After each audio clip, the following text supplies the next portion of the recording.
she whispered. "You'll regret choosing me," the rancher smiled. "I already regret waiting this long." Dry Hollow, Arizona Territory, late summer, 1883. Dust curled beneath the boots of men and the wheels of wagons as the midday sun scorched the main square of Dry Hollow.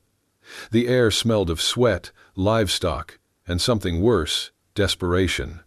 The auction yard buzzed with rough voices, laughter, the sound of coins clinking in dirty palms. Eliza May Harrow stood barefoot on a splintered wooden crate, wrists bound before her with rope frayed from too much use. Her face was streaked with dust and sweat. A thin line of dried blood traced down from her temple to her cheek. Her dress, once sky blue, was torn and stained with travel, time, and struggle. But her chin stayed high. Her shoulders, though trembling, were not bowed. She had learned long ago that crying earned nothing but cruelty. There were bruises on her arms. Her lips were dry and cracked. But her eyes, pale green and sharp as broken glass, stared back at every man who dared look at her like she was less than human. "White, strong, and not broken in yet," barked the auctioneer, his vest yellowed with sweat and spit. "She's young, pretty enough if you clean her up. Who's starting at $10? 10? A few men chuckled. One called out, "5!" Another shouted, "I'll go 7 if she keeps quiet." The crowd laughed. Eliza's mouth twitched.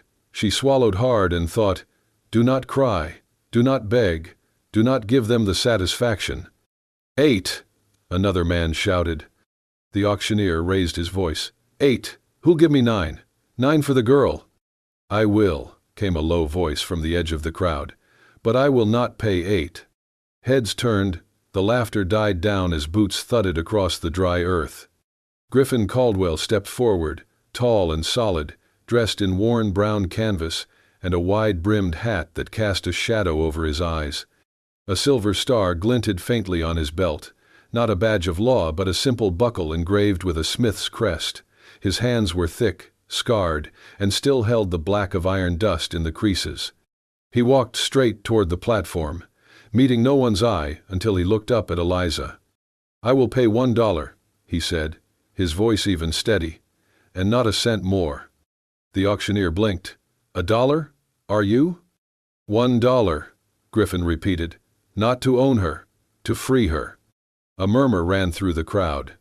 "She ain't a stray dog you can just buy out of pity," one man muttered. Griffin didn't respond to that. His gaze never left Eliza. Slowly, without hurry, he stepped onto the platform. The auctioneer, sensing the shift in air, backed off. No one else spoke. The heat pressed down, heavy and breathless. Griffin pulled a silver coin from his pocket and placed it on the edge of the crate. Then he reached for the ropes binding Eliza's wrists. She flinched. Her muscles tightened, eyes narrowing as though expecting a blow. He hesitated. His hands didn't force, they offered. When she didn't pull away, he untied her gently, unwinding the rope with slow, careful movements. When the last loop slipped free, she staggered slightly. Her arms dropped to her sides, red welts blooming where the rope had bitten in. She did not thank him. She did not move. She leaned close, her voice just a breath, the faintest vibration between them. "You'll regret choosing me," she whispered, words barely louder than wind. Griffin bent slightly, just enough for his reply to be shared in the same hush. "I already regret waiting this long." For a heartbeat, neither moved. Then he stepped back and held out his hand, not in command, but in offering. She didn't take it. But she stepped off the crate beside him, and in that moment the crowd faded. The heat, the flies, the cruelty, they all vanished under the weight of something stronger. A man who acted instead of talking, and a girl who dared, despite everything, to walk forward. Outskirts of Dry Hollow, late afternoon. The desert road stretched long and cracked beneath the weight of the sun. Dust rose with every step, every hoofbeat. Griffin led the way on foot, reins of his horse looped casually in one hand, his shoulders broad and quiet. Behind him, Eliza walked 10 paces back, her eyes darting from left to right, calculating escape paths, weighing her chances. She kept her head down, her hands still raw from the rope, Each sound, the screech of a hawk, the creak of the saddle, made her flinch. Her lips were sealed tight, and when she spoke to herself in her head, it was only to repeat the lesson. Life had taught her too well. No one gives without taking. After 2 hours of silence, the trail narrowed through a grove of dying mesquite trees. It was there the ambush came. A group of 3 men stepped into the path, rough-looking, dust-caked, one with a scar that split his cheek wide like an open seam. "Well, well," the scarred man drawled, eyes fixed on Eliza. "Look what the wind blew back." Eliza froze. Her breath caught in her chest. Her fingers twitched toward her boot, where nothing, no weapon, waited. "She ran, boys," the man sneered. "Did not expect her to land herself a new owner." Griffin stepped between them. "She is not owned," he said, his voice low but clear. The man scoffed.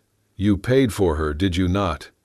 Griffin pulled his coat back just enough to show the holster on his hip. With emotion fluid and without drama, he drew the revolver, pointed it toward the dirt, but close enough to matter. "She is with me," he said. "Anyone touches her, they answer to me." A beat of silence. Then the scarred man raised his hands, smirking. "Easy, friend," he muttered. "No need for thunder." Griffin did not move until the men were gone, their laughter fading with the dust they kicked up. Then he turned slightly, just enough to speak without facing her. "You coming?" he asked.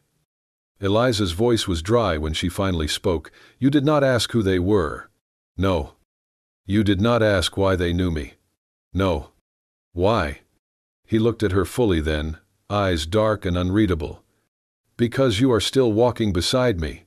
They said nothing more until they reached the edge of his ranch, a modest spread tucked between 2 ridges, the fences sturdy, the house small but strong, windows shuttered to the wind.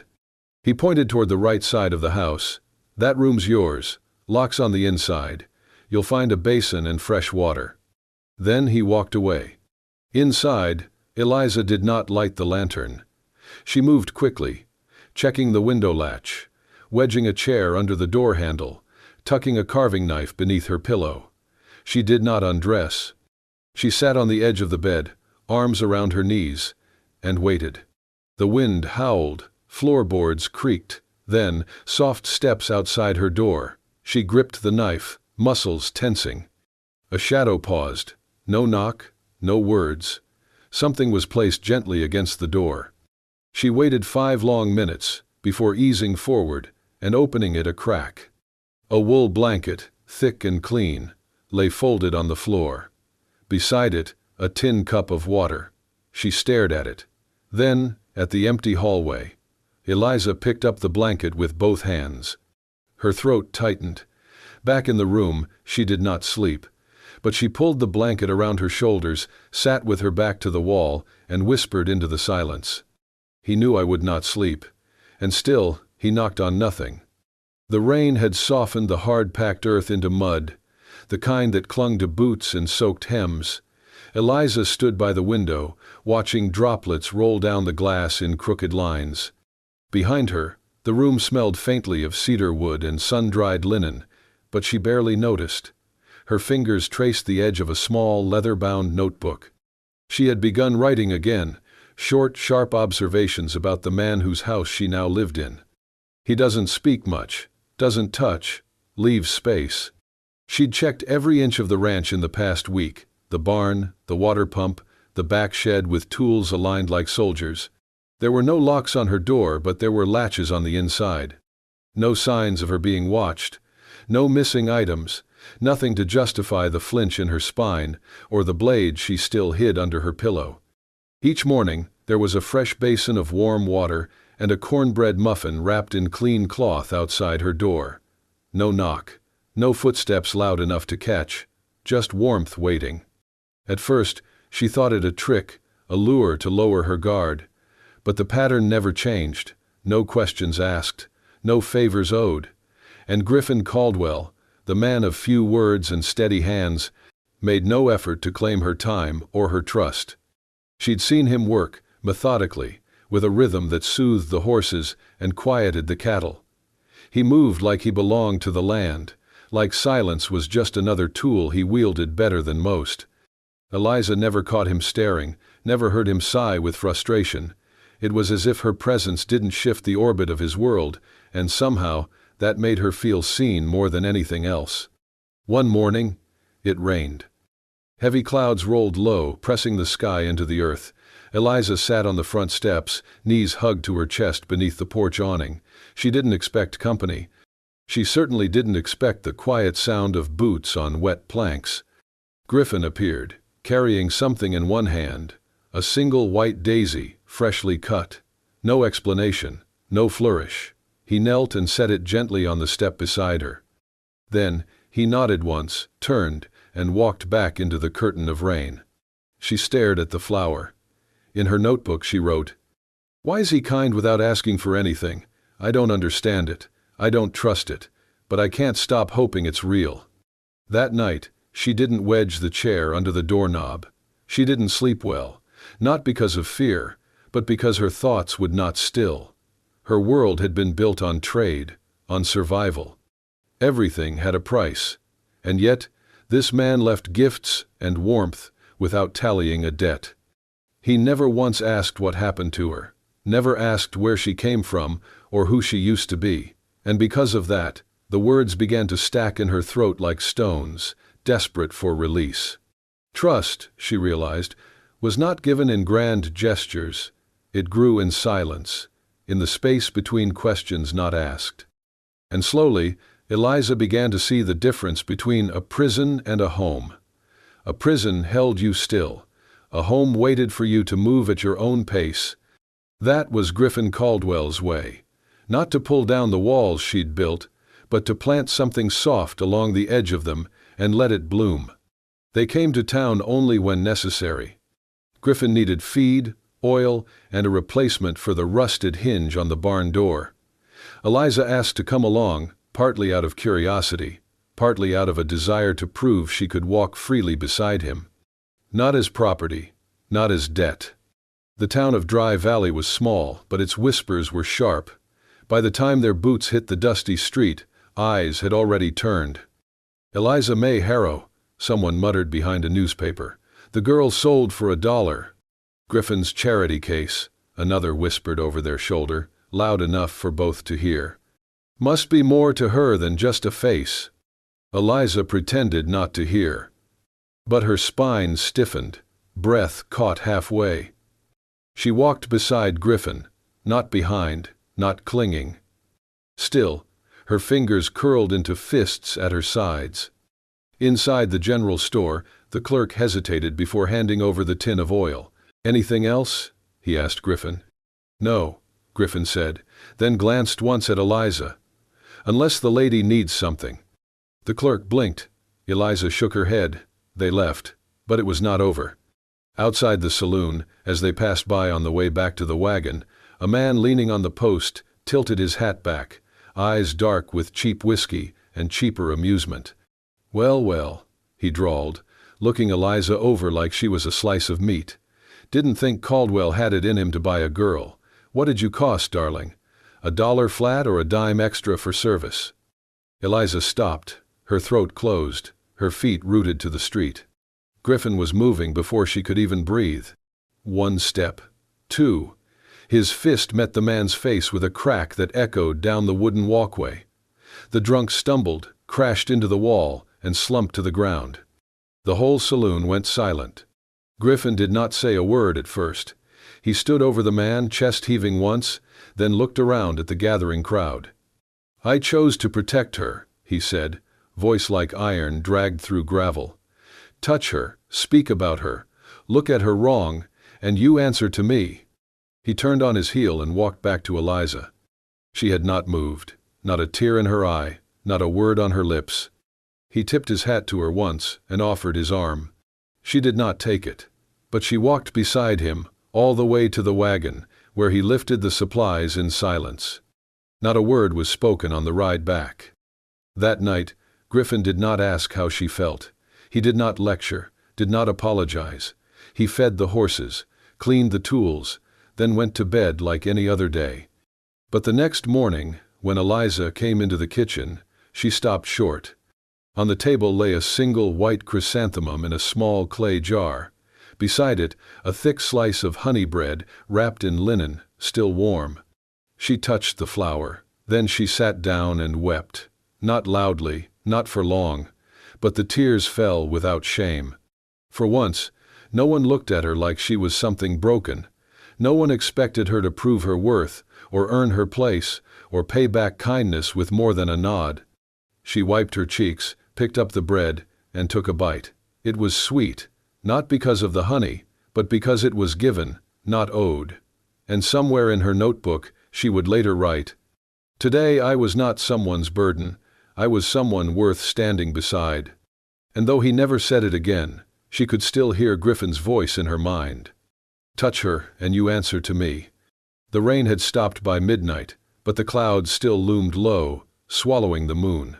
Eliza slipped out of the ranch house in silence, her boots wrapped in cloth to muffle the sound.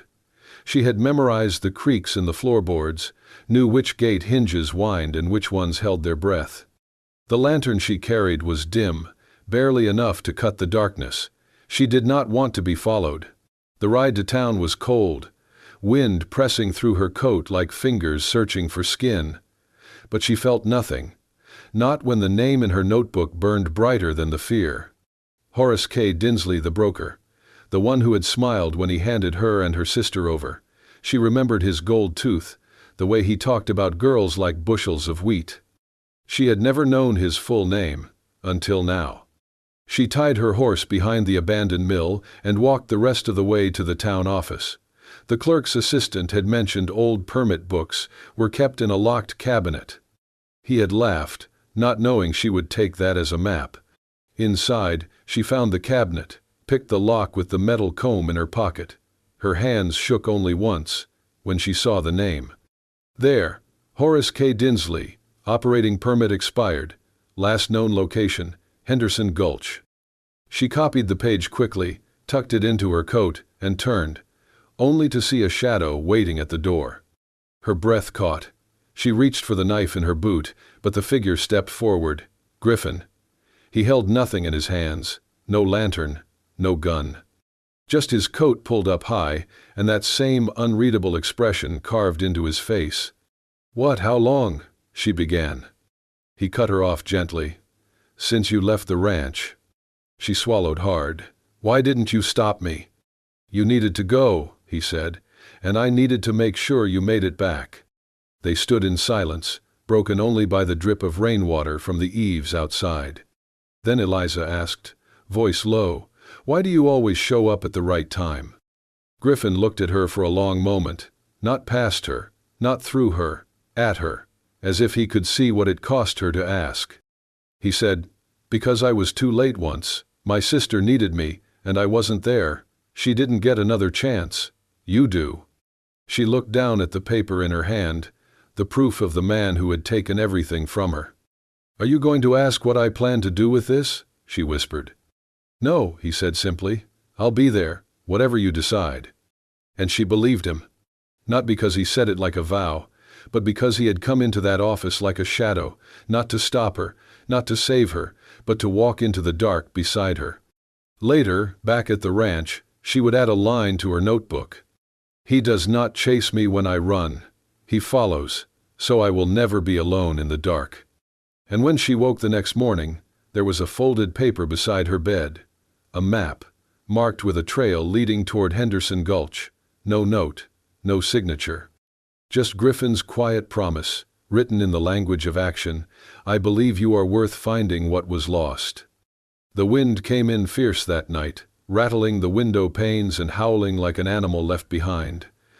The ranch house creaked in its old bones, and Eliza could not sleep. She wrapped her shawl tighter, the silence inside louder than the storm. Griffin had not come in for supper. She waited, poured him coffee, left it by the fire, but the cup remained untouched. It was past midnight when she found the door to his room cracked open. The bed untouched, the lamp still full of oil. Her stomach knotted. Then she saw it, the letter. Folded, but not hidden anymore. She had tucked it between the pages of her notebook days ago, thinking no one would ever read it, thinking no one ever should. She picked it up with trembling hands, but it was already open. There, in her own cramped writing, were the words she had never meant to speak aloud. I once led a girl into the hands of men worse than wolves, just so they would spare my sister. I watched her cry. I said nothing. I thought that was the price of survival. Turns out, I paid with my soul. She closed her eyes. Outside, the barn door creaked against the wind. She found him there, sitting on a hay bale, coat draped over his shoulders, staring at the shadows like they might speak some truth he had not heard before. He looked up, but said nothing. "I did not mean for you to read that," she said softly. "I know." She took a step closer. "I was 17. I thought they would only scare her. I did not think enough." Griffin's hands were still, fingers curled around a tin cup of water gone cold. "I'm not who you think I am," Eliza whispered. "You're exactly who I think you are." She blinked. He stood, setting the cup down. "I don't trust pasts," he said, voice quiet but steady. "They're full of things we cannot change, and choices made with a gun to the heart." Eliza's breath hitched. "I trust what a person chooses when they can choose," Griffin continued. "You chose to face that man in town. You chose to run toward the truth when you could have kept hiding. And right now, you're choosing to tell me the worst thing you've ever done. Number 4. He paused, stepping closer. "That's the only proof I need." Tears slipped down her cheeks, not from guilt but from the unbearable lightness of being seen and not condemned. "I was sure you'd send me away," she whispered. Griffin shook his head. "You've spent enough time being punished by your own memory." She looked down at her hands. "But I led her into it. That girl. You were a child, and you've lived every day since trying to carry the weight for what those men did. I don't deserve." "You don't have to," he said, interrupting gently. "Deserve is not the point. Grace does not come to the ones who earn it. It comes to those brave enough to admit they need it." Eliza opened her mouth, but no words came. Just a sob she bit down hard, letting it die in her throat. Griffin reached out, slowly, and placed a hand over hers. Not pulling, not holding, just being there. "I sleep out here," he said, "not because I am angry, but because I needed to remember what it feels like to wait, and not walk away." Eliza's lips parted, and she whispered, almost too soft to hear, "Thank you." He nodded once. Behind them, the wind died down just enough for the world to listen. And somewhere deep in Eliza's chest, the storm she had carried for years began to ease, not disappear, but make space. Space for something new, something called mercy. The morning started quiet, too quiet. Eliza felt it in her chest before she saw it, a weight, like thunder hiding behind the blue sky. She was feeding the hens when the dust cloud rose beyond the fence line. 6 horses, men in dark coats, and among them, the face she never forgot. Lyle Broderick, the man who took her sister, the man who sold her, the man who smiled like the world owed him its daughters. She dropped the feed bucket. By the time she reached the porch, Griffin had already stepped outside, rifle in hand. "They're not just passing through," he said without turning. "They came for me," Eliza said. Her voice was calm, but her hands were trembling. The group halted at the fence. Lyle called out, his voice oily, smug. "Well, well, ain't this a sweet little scene? Tell you what, Mr. Caldwell, you give her back, we walk away. Otherwise you'll be buying a funeral next." Griffin didn't answer. He was already scanning, calculating. Behind him, Eliza whispered, "They've done this before. They don't bluff." He nodded once, then looked over his shoulder. "Can you ride?" Eliza's jaw tightened. "Try me." Griffin rode hard into Dry Hollow, burst through the sheriff's door like a storm. In minutes, a dozen ranchers and townsfolk gathered. Griffin did not plead. He did not beg. He told them the truth. "They took girls before. My sister, his daughter, her cousin." Silence fell. Then one man stepped forward, jaw clenched. "They're not taking another." As the sun began to dip, the group rode toward the canyon, the last place Griffin saw their trail. Eliza was already gone, taken, but not silent. From inside the shack where they kept her tied, she had waited, listened, plotted. When one man got close, she spat in his face. When another tried to touch her, she kicked hard enough to knock out his tooth. She was bleeding from the lip, but smiling. "You're scared," she hissed. "You should be." Outside, a shout rang out. Then gunfire. The first bullet took out the lantern. Darkness dropped like a curtain. The second hit a wall. Chaos erupted. Griffin stormed in, rifle raised, heart slamming. He saw Eliza in the corner, still tied, fighting off a man twice her size with her knee and her teeth. He fired.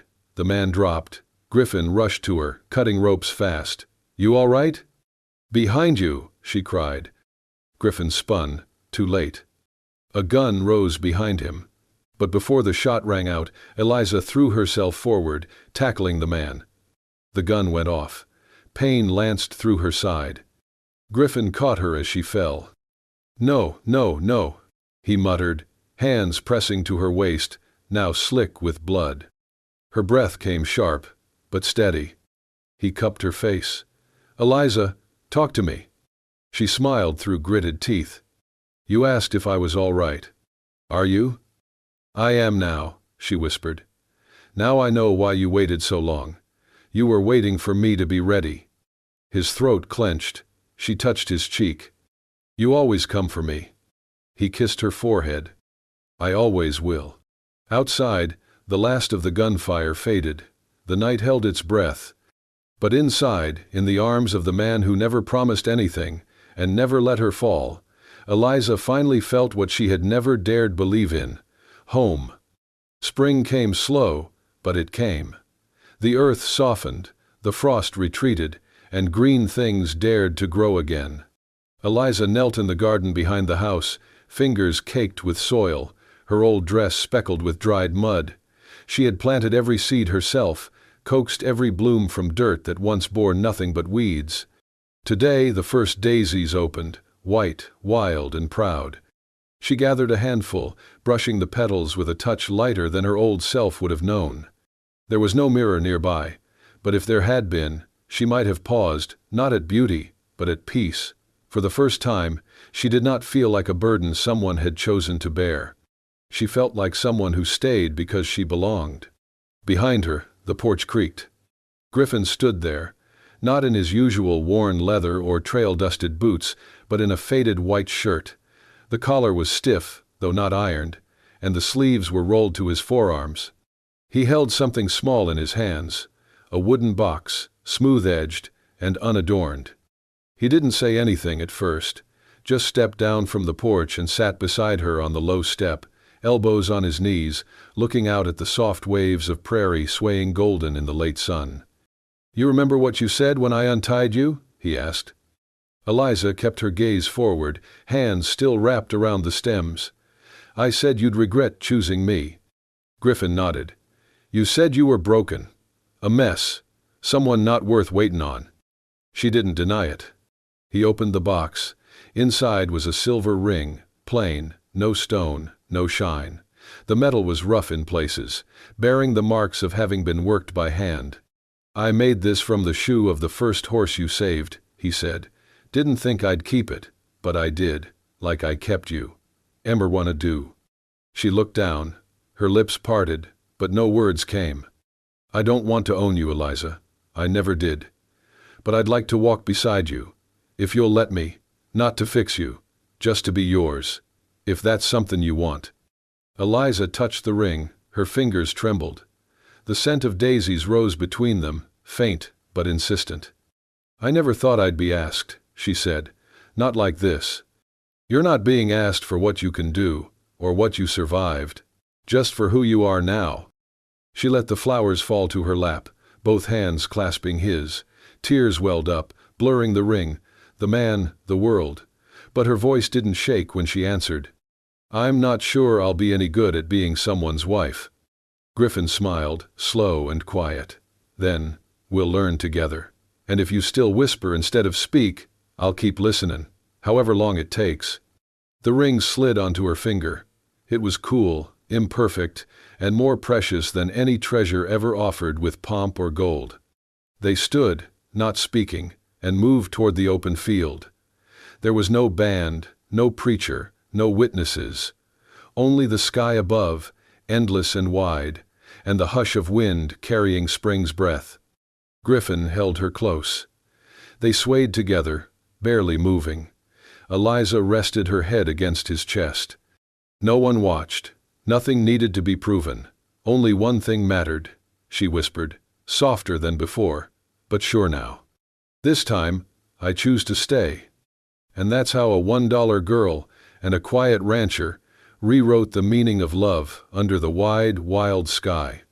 If Eliza and Griffin's story touched your heart, if you felt the weight of their scars, the warmth of that silver ring, and the whisper that changed everything, go ahead and tap that hype button.